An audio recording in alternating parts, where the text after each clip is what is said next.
Humanity dreams about Mars like it's humanity's next paradise, a new world, a fresh start, the future of civilization. But the truth is, living on Mars would probably be one of the hardest psychological experiences in human history, because Mars isn't Earth 2. It's a frozen radioactive desert trying to kill you every second you're alive. And yet, we're probably going there anyway. For decades, Mars has captured human imagination. Movies, books, Elon Musk interviews, NASA missions. We imagine massive glass domes, futuristic cities, kids growing up under alien skies. And honestly, eventually, that future might happen.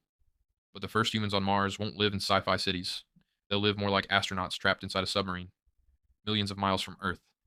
Every breath they take, every drop of water they drink, every calorie they eat will come from machines. Because outside those walls, Mars is death. Mars looks beautiful from space, but standing on its surface would feel unbelievably hostile. The average temperature is around negative 80 degrees Fahrenheit. The atmosphere is so thin that without a pressure suit, your blood could literally begin to boil. There's almost no oxygen.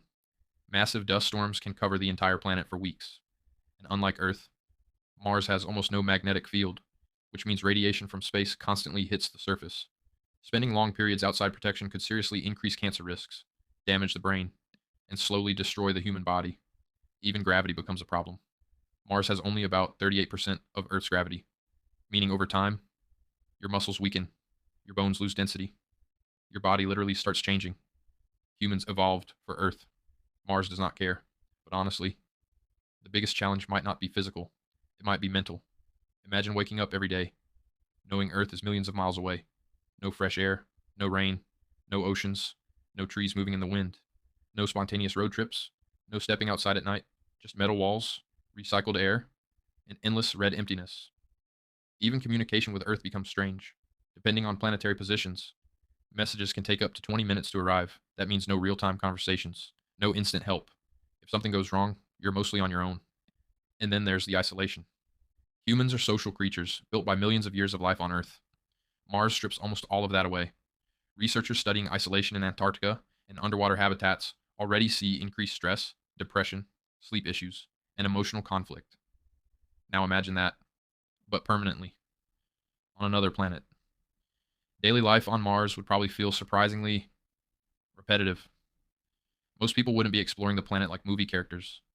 They'd be maintaining life support systems, growing food, recycling water, fixing equipment, cleaning filters, checking oxygen levels, over and over and over again.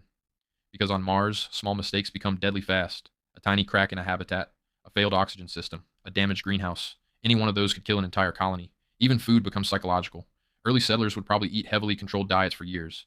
Imagine never tasting fresh Earth food again, never feeling wind, never feeling rain, never touching natural grass. Weirdly, the things we barely notice on Earth might become the things Martian colonists miss the most. And yet, despite all of this, humans will probably still go, because exploration is deeply human. Our species crossed oceans without knowing what was out there, climbed mountains no one had climbed, walked onto the moon with computers weaker than modern calculators. Mars may be brutal, but to many people, it represents something bigger than comfort, survival, curiosity, legacy, the idea that humanity was never meant to stay in one place forever. The first people on Mars probably won't live glamorous lives. They'll sacrifice comfort, safety, and maybe even sanity just to push humanity one step farther into the universe. And one day, millions of people might look up at the night sky and realize humans live there now, on another world,